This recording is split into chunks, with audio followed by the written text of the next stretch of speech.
everybody, this is Abby from Realistic Kitchen and Gardens. Today is Thursday, July 9th, I think. Obviously we're skipping down to the actual garden. Nothing's really changed with the brassica starts and the raspberries, although they are finishing up. They're probably, I don't know, 2/3 of the way there. So we're starting down in row A. I will tell you, this year has been the absolute worst year I've ever seen for cucumber beetles. I don't know what it is, if it was because of like a humid summer, humid spring, or what, but I don't know. The watermelon's surviving. This is you almost look pollinated, but I don't think that's possible. This is Century Star seedless watermelon. This is a spin-off of Moon and Stars. It is supposed to be, because it's seedless, it is supposed to be self-sterile. So you need a pollinizer watermelon with it. But that looks kind of pollinated. The flowers died off and it's still there, but maybe they take longer than usual. So I'm really mad that all my other watermelons have been shredded by the cucumber beetles, because I would already have watermelons started in a couple places. I've seen plenty of female flowers. That almost looks like a male flower, but I thought they were self-sterile. So if it's going to prove me wrong, I'm going to be thrilled. But anyway, you'll see these yellow tabs. They're sticky traps. They're not specific for cucumber beetles, but you can see right there in the center, right there, that's a striped cucumber beetle. Obviously it's I'm so tongue-tied. It is obviously indiscriminate to what sticks to it, but I'm not going to be a choosy beggar here. So all the other watermelons are, is it Crimson Sweet?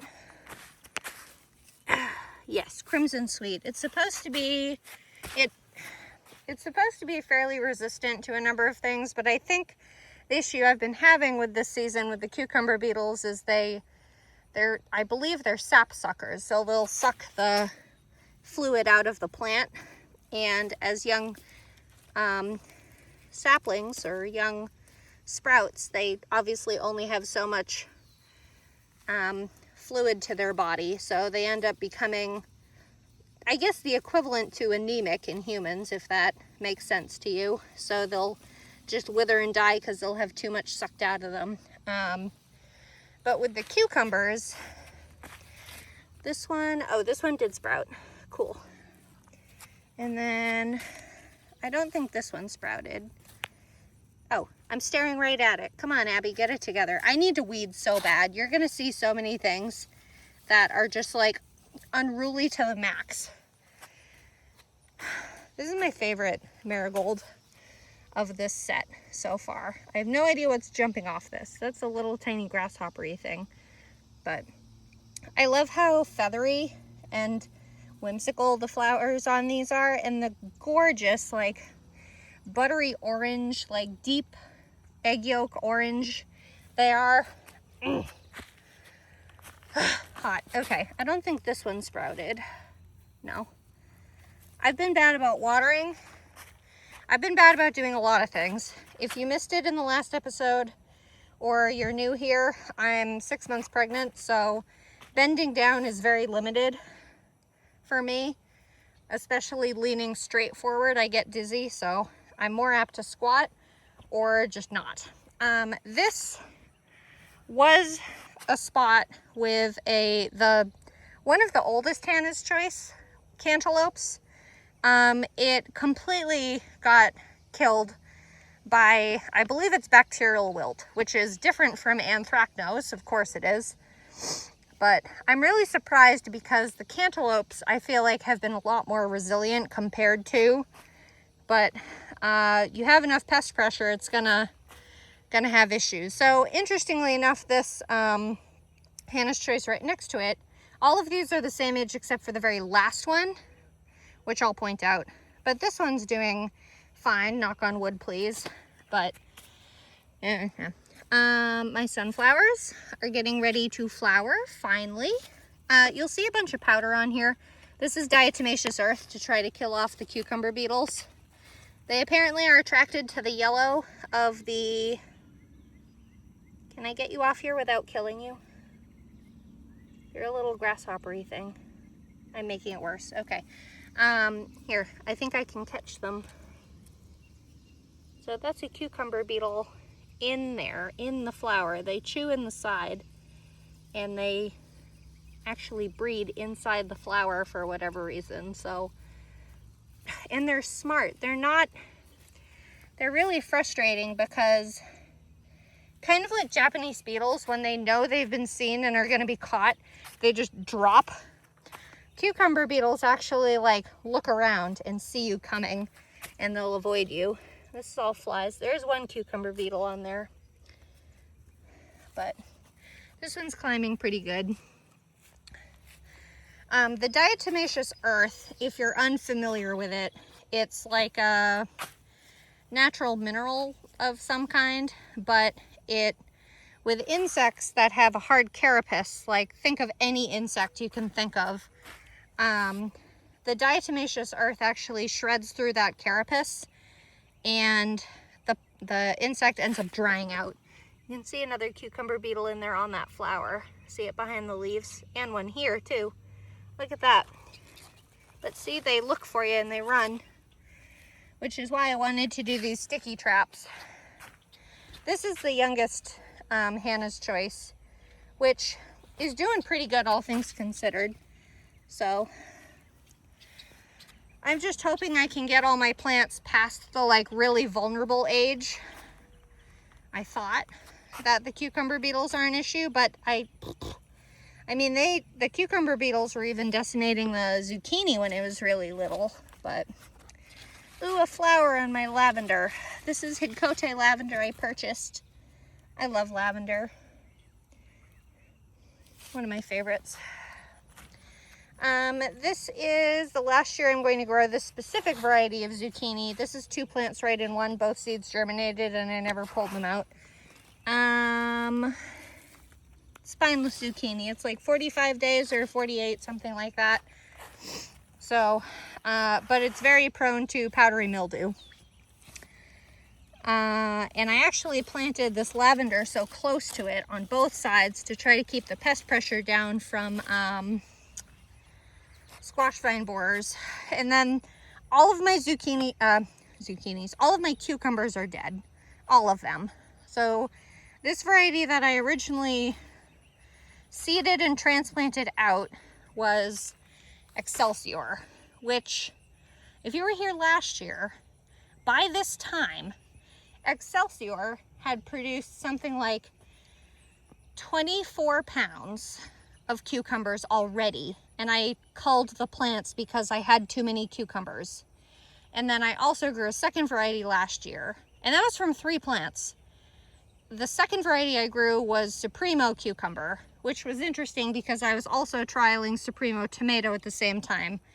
But Supremo cucumber had produced something like 16 pounds already by this time. And again, I had too many cucumbers, so I culled all of them.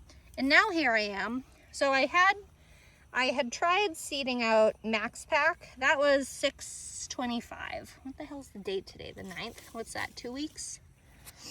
So, I mean, if you calculate if you do a rough calculation of harvest to days to seed, most pickling cucumbers are something like 45 to 57. And the only variety I can find that is immune to bacterial wilt, which is my issue here, pest issue here, that's H19 little leaf, also called Arkansas little leaf. That's 57 days, and that brings us to mid-September. That would only give me a month before the first expected frost. And even then I'd be like 6 weeks away from my due date of this baby. So ain't no way I'm gonna have energy to do that. So I think I'm giving up on cucumbers this year. It was a rough run. I think next year, since I'm on the topic, I know I'm dawdling on this row for so long, but I think next year I'm gonna grow, this is lemon basil, Mrs. Burns lemon basil, which volunteered here. I think next year, when I transplant my cucumbers and cantaloupes, I think I'm going to purposely grow a bunch of lemon basil and dill and have it ready to put in the ground and be nicely taken by the time I put my cucumbers in, because really fragrant things can, it basically hides the smell of the cucumbers. It doesn't necessarily dispel them, but it's the same kind of idea with tomatoes. Like, you do really strong smelling things near the tomatoes to try to keep tobacco or tomato hornworms out of there, which is why I do nasturtium. Ceres butternut squash, as butternut squash do, is taking over everything. I need to prune harsh because I don't need that many butternuts. I don't even know why I grew it, quite honestly. So having one of those years. But I'm going to prune this heart. What's touching me? Oh, something off my hat. And trained it up the trellis because their vines get very, very long. I have one little lettuce of Adriana, which is supposed to be very heat resistant. Cucamelon. This is mouse melon cucamelon. So I don't know if that has an impact on how tiny these little plants are, this plant, or if I'm doing something wrong. My attempt at reseeding Summer Dance has also been denied. And then I feel bad for the grasshoppers. I like grasshoppers. They're good predators. And then this is a good example of what's happening to my baby plants. So basically, there were two plants here. This is telegraph cucumber, which is a slicer. You see the one healthy one right in the middle. But this is what's happening to the baby one, or to the other one. So, like, it's dry and crispy. So, it's been covered. So, I don't know if there's something else that can cause it. I did just see a cucumber beetle on this trap. Down at, or up at the top left for you guys. So, I don't know if it already got bacterial wilt from that, even at that small size, or what. Oh, I also got distracted. Here's a bunch of butter crunch lettuce coming up too, seeded on the 25th as well. And then a bunch of dill. So cucumber issue is going to be resolved by me purchasing cucumbers locally if I can find them. I can't remember if I had started harvesting onions last time I saw you guys on this video, but you can see a very good chunk of sterling is harvested. I am trying to get ahead of the disease issues that I've had with onions. Not disease, but I think they're either rotting or fungal issues or what. So as they lodge, which that's a really good example of lodging, as they lodge, I've been picking them every day and hanging them right away. So there's another 2. I think I've been harvesting about 8 to a dozen every night. So that's about where we're at. I did 2 bunches of sterling, which should be roughly, one bunch is supposed to be minimally 48. So that would be 96. Math is not my strong suit. Anyway, and then here is, it's not red wing. Is it red wing? I can't remember the red onion variety, but I've gotten 1 red onion so far. So I think this is the longest variety I have this year. Fallow section. And then here is Patterson. Patterson yellow storage onion. I think I got 4 bunches of Patterson. So I've gotten about a dozen Patterson already. And you can see a bunch of these are lodging now too. So I'll harvest these tonight after I finish with you guys. But I have a rack set up inside. I'll probably share a picture on the Facebook page if you're not already on there. I think I messed up with my garlic this year, y'all. I think I've messed up. I think I waited way too long. So I did harvest a Chilium Red, which is the first variety of softneck I grew in the row. And it looks like this. So they're a nice size, but I think I waited too long, and at the same time, I think I also, I left the black weed fabric on too long and the straw. So they've been hot and damp and probably chewed on by insects too. So I harvested all the Chilium red, the Chilium whatever it is. This softneck variety is silver white, which hasn't lodged that much. Like one of them has, but as I pulled the black fabric out, I accidentally pulled some out because garlic is not that deep rooted. And then Lore's looks probably about as bad as a Chilium red, white, whatever it was, did. So, I mean, they're nice big bulbs. This one looks good actually. It actually has paper intact on it. So like all the Chilium that I harvested had damn near no paper on it left. Which to me is an indicator that the paper rotted off and obviously waited too long. These are all lodged, so this is a good example of lodged softneck garlic. This is, I think that's Nootka Rose. And then Ivan, this is, from here on it's hardneck. So Ivan is way too crispy for what it's supposed to be, but most of it has paper on it still, so that's my main concern.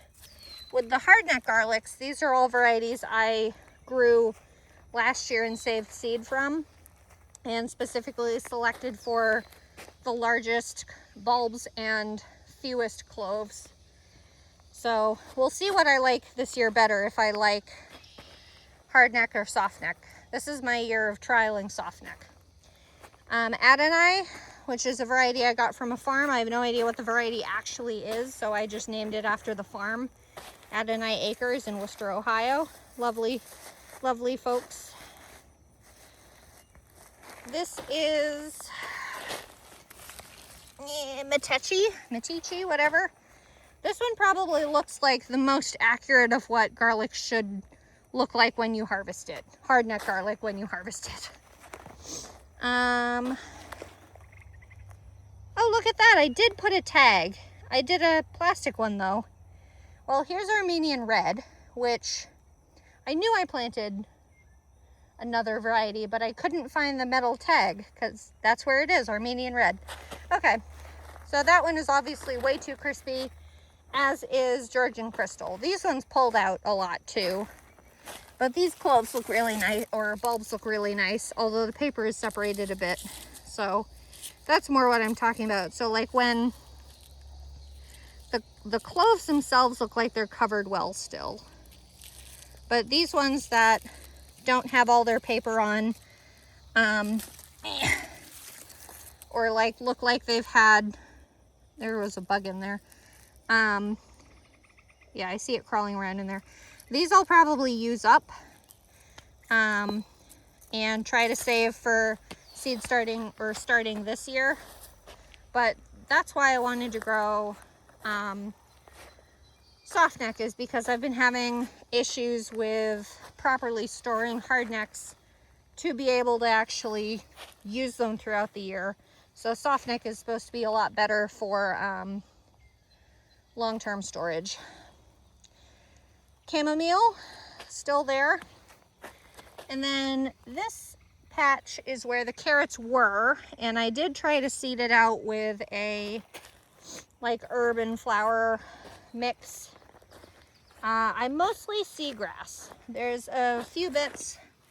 There's some California poppy that I've seen, This I'm pretty sure is sweet alyssum. This makes me think of calendula, but I really don't know. We're also pretty late in the season for starting plants like this, so I wanted to wait until after my carrots were out though. This is the fallow section. And then here is hollyhock, summer carnival hollyhock. They're getting big. I mean, they're almost knee-high. The plants look great. I've never grown hollyhock, so this is a new adventure for me. We'll see what happens. And if they end up being biennial, which I think is what most hollyhock is, like it blooms the second year, it can sit right here and it can bloom next year. Emerite, green pole bean, nice and tall. Some of these, that one right there is taller than me now, so they're doing pretty good. I did see one of these little plants that started late. One of them did have what Google Images identified as cucumber mosaic virus. Mosaic virus, whatever one the beans get. Cucumber gets a mosaic virus too, but whatever the bean one gets. So I think I got myself too into finding a really pretty bean, and I didn't pay attention to disease resistance. So this has allegedly no resistance to anything. So we'll see how this goes. This is a 55-day variety. If I had to guess, these are starting to put out blooms for some of the some of the taller ones. I don't see any open yet, but we'll see. Like that to me looks like a bunch that'll bloom. I also planted them 4 inches apart this year, which is what I usually do my pole beans at. That's what I did Carmenette at last year, I think. Or I randomly eyeballed it, one or the other, and they did fine. But we'll see. And some of them are falling. I think these are also doing multi-tendrils. Like it has the main tendril, the main big tendril, but then it has more of them. So I might have shot myself in the foot with that. So we'll see. I don't even know what to call this row. My failure row. Here's the sweet alyssum I like mass just dumped here to try to keep the grass out, which has done great. The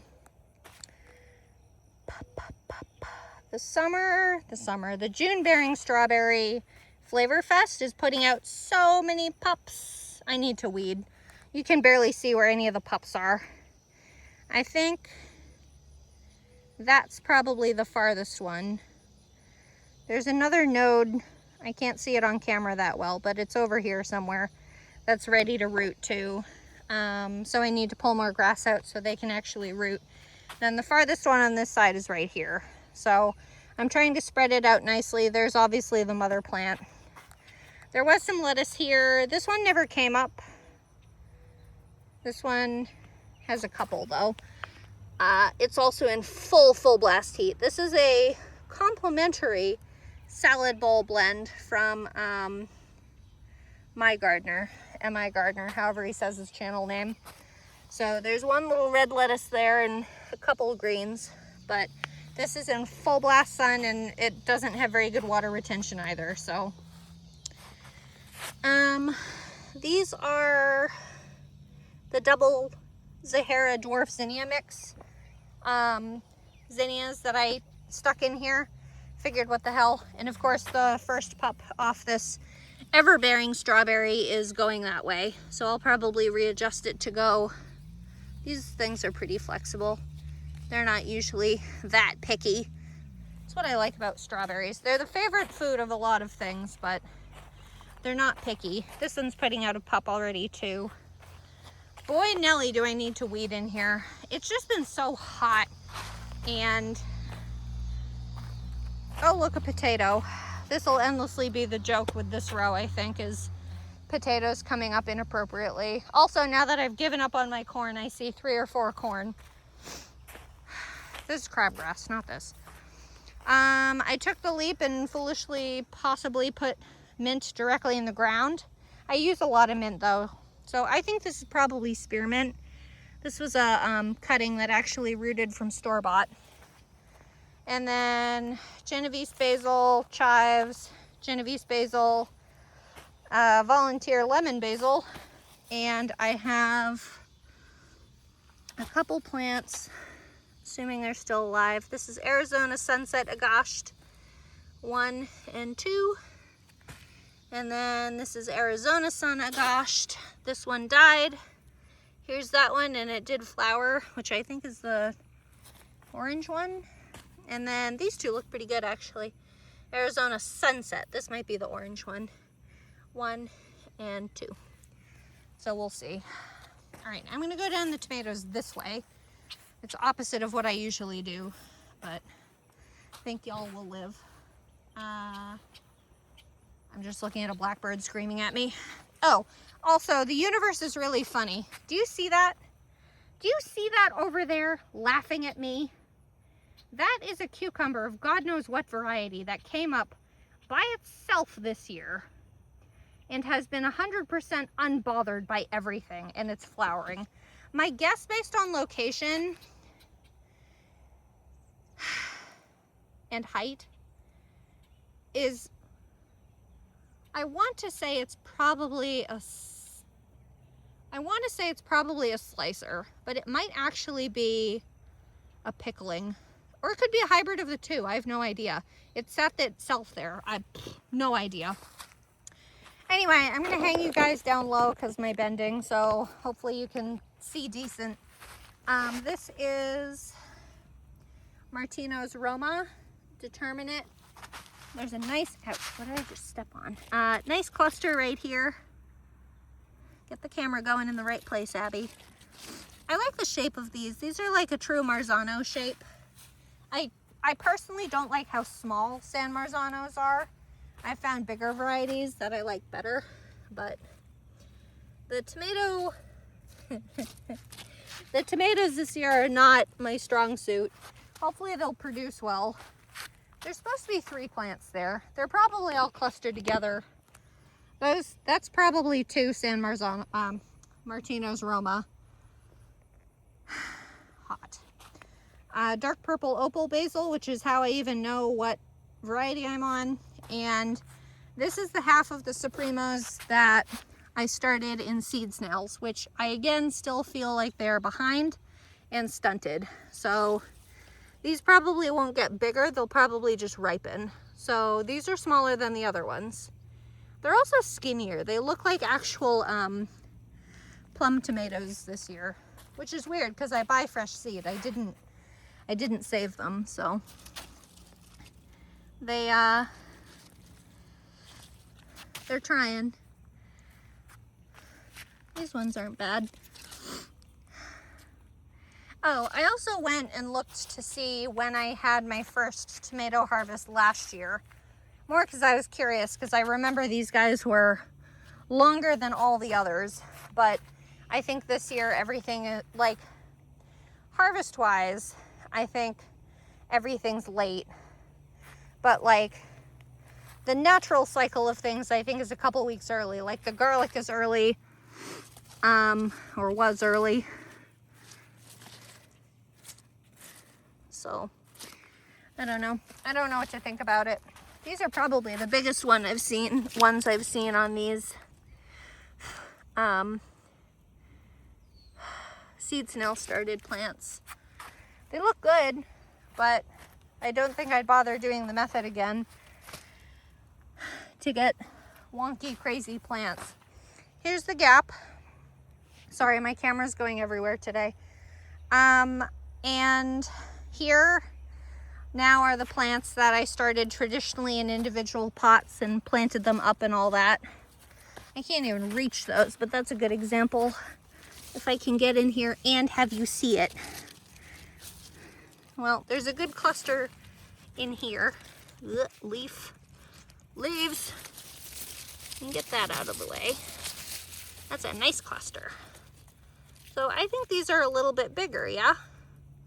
They look rounder, they look plumper. Those aren't even the biggest ones. So This is why I grew Supremo. I really like the size of the plants. They did still get hit by late blight, but that's kind of unfortunately the reality here in Southern Ohio from my understanding. Those are some of the biggest ones, but I can't reach them from where they're at and where I'm at and how round I am now. Here's another good couple. So look at the size of these guys, and they're much rounder, I think. This is a nice one too. These are a nice paste variety. Okay, dark purple opal basil. Ooh, there's another bunch in there. Can you see it? There, behind the flowers. Here is Defiant, which is a determinate slicer, which is fun. These aren't very big this year either, but I did do these traditionally in pots because there's only 2 plants of them. But up and down, up and down. Good old Bartelli. The last year I'm growing these, I'm out of seeds, and I'm gonna get a late blight resistant variety of them too. But the first cherry tomatoes are ripening. Huzzah! I feel like they were earlier last year, but you know what my timing's like at this point. Ooh, there's like 3 in there. I hope my son likes cherry tomatoes. I know my husband does, but I hope my son does, because that's why I grew a 3rd one. Okay, potatoes. Hot, sorry. Okay, Pomerelle russet, these flowered and I think then succumbed to damage, or they're just doing their usual thing. I'm trying to think. So I put these in, I put all 3 of these potato varieties in early March. April, May, June, July. So we're going on 120 days. So, I mean, that, we should be there. We should be getting there. I did dig a couple spots. That's one of the fruit off one of the potato plants. You see the fruit? Allegedly you can, Jesus Christ, look at the size of that giant freaking caterpillar. Holy moly. Whew. Allegedly you can save seeds from those fruit of potatoes, but I don't know why you'd bother. So I don't know if this is just the potato's natural life cycle and they're done and working on drying out, or if they got killed off by a disease carried by the Colorado beetle larva. And then here is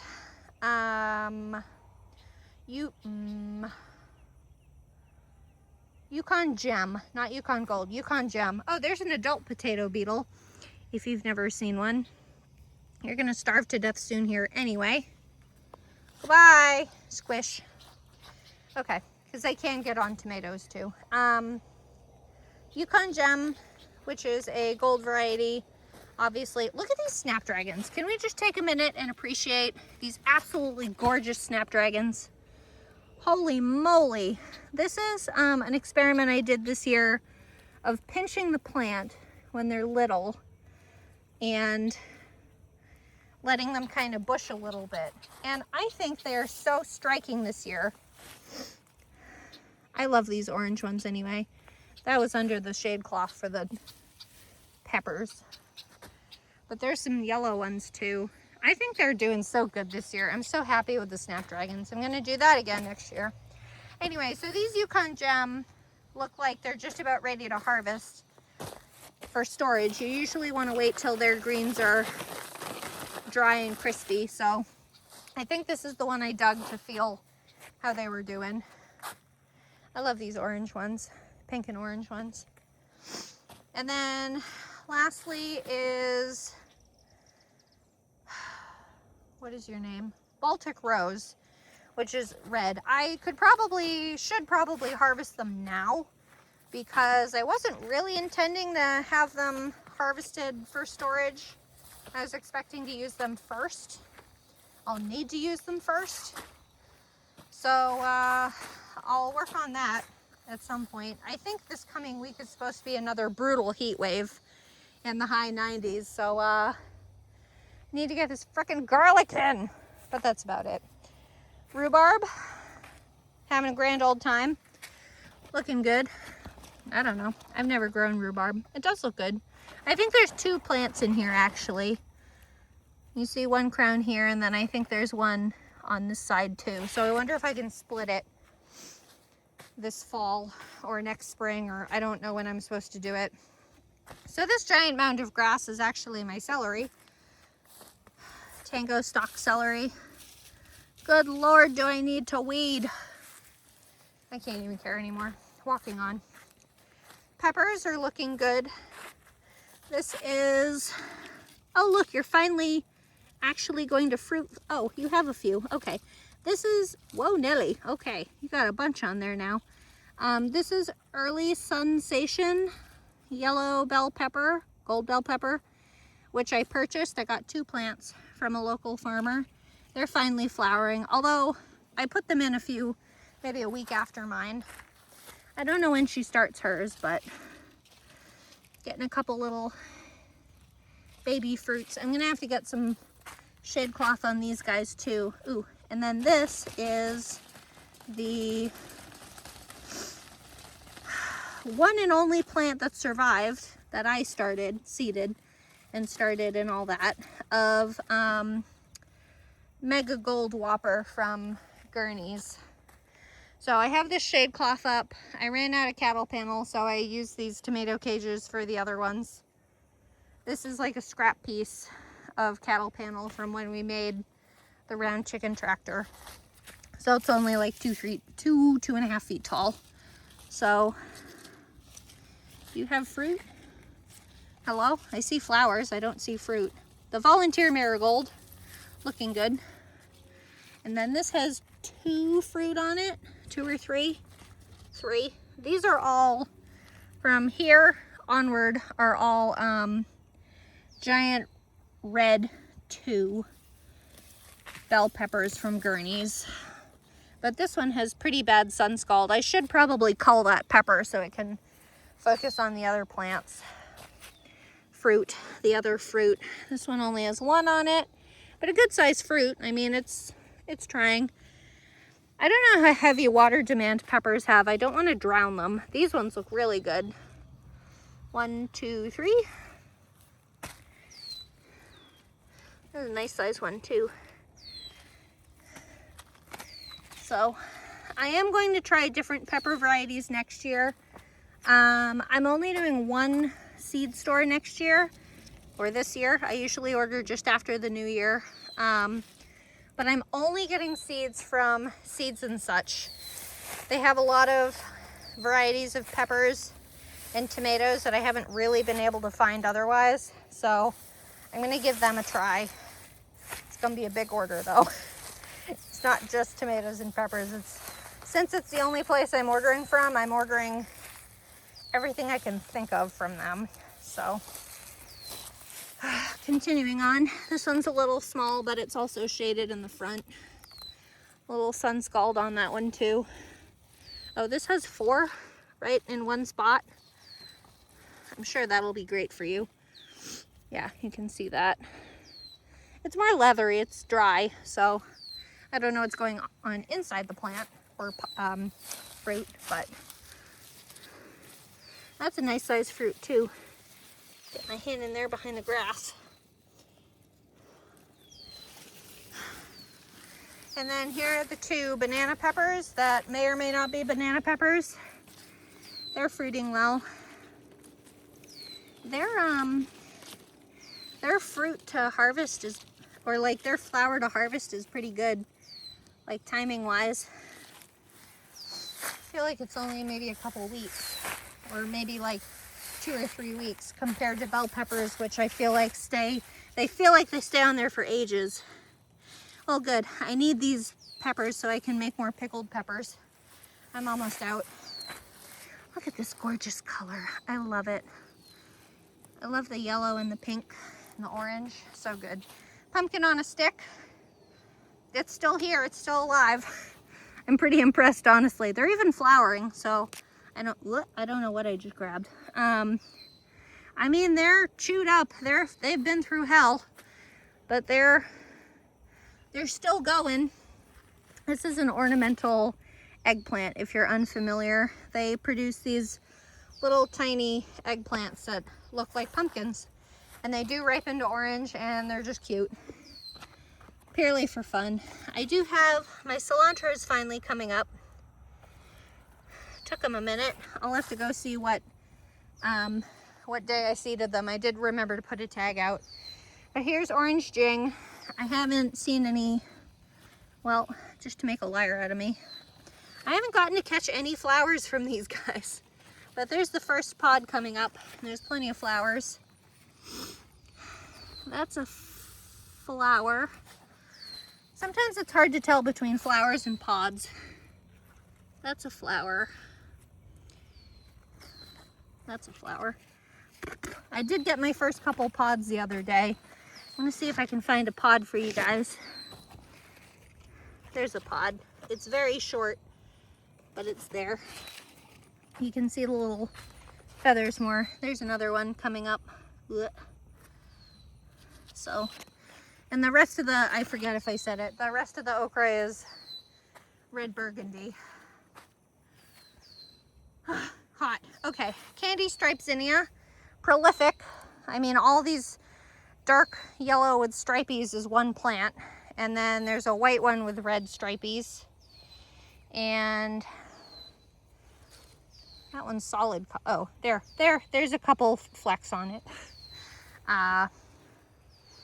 But there's 4 plants here. Have I seen the other one flower? I think I have. I just can't remember what the flower looks like. It might be another white one.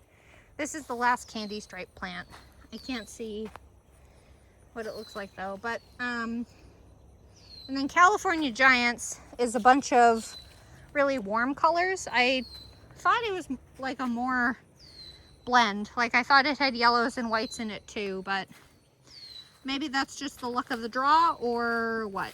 This is about ready to die off. It's starting to get real ratty, but these are technically double blooms, but, and they're giant, but if you remember, if you were here last year, we had cherry queen zinnia, and one of the plants had a mutation that had like these fully like super, they almost looked like a dahlia bloom.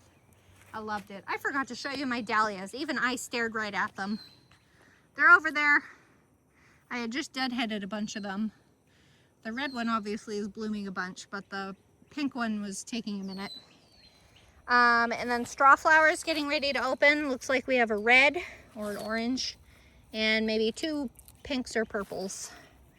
There's one more plant in here. 1 or 2. Also a spot I need to weed heavily. Chabad carnation. No. This is scabiosa. That one looks like it might be getting ready to flower one of these days. They've survived this long. I don't know much about scabiosa. Oh, you guys, but here's my favorite. This is what I've been waiting for all season. China asters, Duchess mixed China asters. This is what I had in my head when I was thinking of them, or when I looked at the pictures of them. There's grass like in my ear.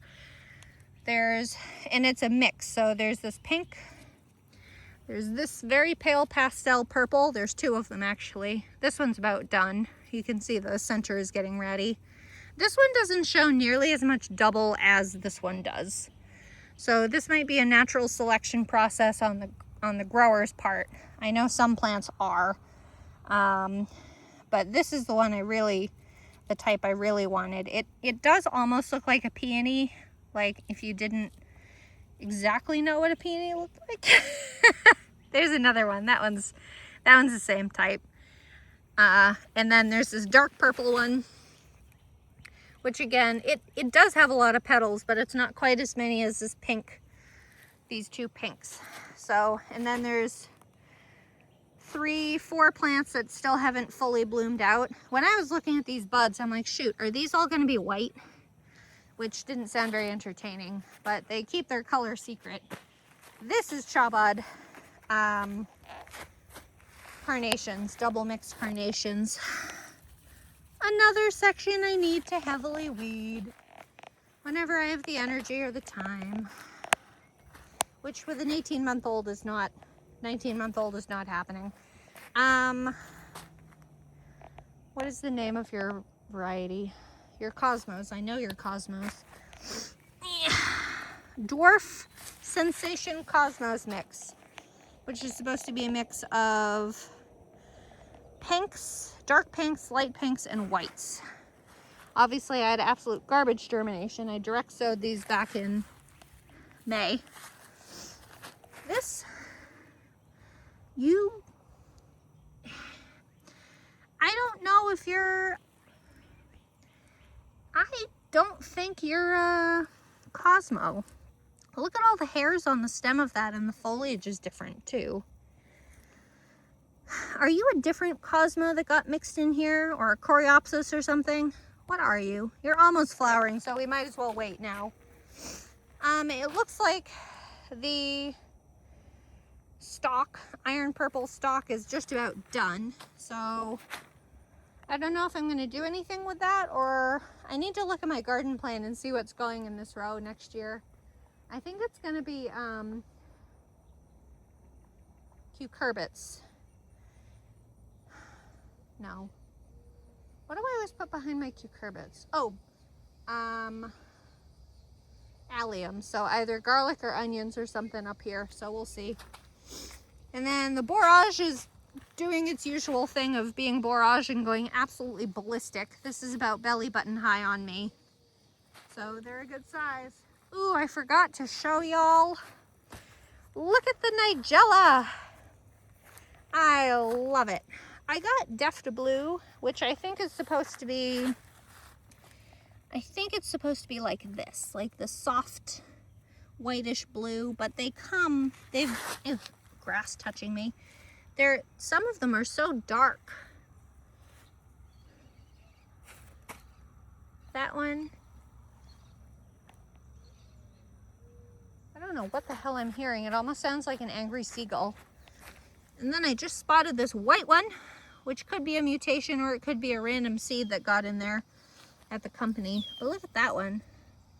This one, on camera, it looks more purple than blue, but it is definitely a blue, a dark blue, bluish purple. Look at this one. This one has a ton of petals on it. That one and that one. They're so fun and feathery, and like, look at all the blooms coming. These are all flower buds. Bonkers. Will grow Nigella again. They also come in obviously white, but they also come in purples, like actual purples. So gonna have to get my hands on them. Love those. And then giant marigolds, which are classified as African marigolds, I believe. These are obviously very doubled, or whatever they call them. Some people call them teddy types, but I love these. These are probably the only marigolds I see butterflies on, like good sized butterfly species. So this half is yellow and this half is orange. And I intended, look at this chonk. This is bigger than a mandarin orange. And the fragrance, if you don't like the smell of marigolds, this is a nice variety to grow. They're not very fragrant. This one I think is on its way out. But they're not as fragrant as like French marigolds, those itty bitty marigolds. This is a Cosmos. This is also Cosmos. Little Ladybirds Cosmos, which I grew a couple years ago. So this isn't as hairy as that other plant in there either. So I don't know what the hell that plant is. I need to buzz all this grass. It's poking me and it's making me itchy. And then Amulet Coreopsis and one sad, tip top mahogany nasturtium. These guys are ready to pop. Look at all these blooms. That's what I get for being too impatient, is I thought all these were dead. So I planted, I shoved in a bunch of seeds. Probably over a dozen seeds for marigolds, and I only got 2 up, and then that other one died off. So that's what I get for being impatient. It was June 5th. So God only knows when I planted the coreopsis, amulet coreopsis, which is from Eden Seeds if you're interested in it. While I'm over here, here are my dahlias. I probably didn't show you because they look like shit. These are probably like secondary, tertiary. Here's a Japanese beetle. Hi. They're the ones that have been chewing on my zinnias. If you saw the chewing holes in the zinnia foliage. So these are probably secondary or tertiary blooms now on this dahlia. I still don't love the growth habit of that flower. But the pink one, not that there's any to show you, but the pink one almost feels more cactus flowery. So there's a good number of them coming. They're just a ways off. This one's probably a couple days out, but anyway, that's what I got. If you like this kind of stuff, please like, comment, and subscribe for more. And also follow my Facebook page, Realistic Kitchen and Gardens, for more frequent updates on the shenanigans and tomfoolery I get myself into. Which I feel like I keep doing more and more often. Oh, the cilantro was seeded June 23rd. So we're like 2 weeks out. So that's where I'm at. What crop has failed for you this year? I have 2 complete failures this year. Actually 3 if you count the watermelons. And what looks to be a success for you? I don't even know what looks successful. Zucchini? Frickin' zucchini. Okay, thanks. Bye.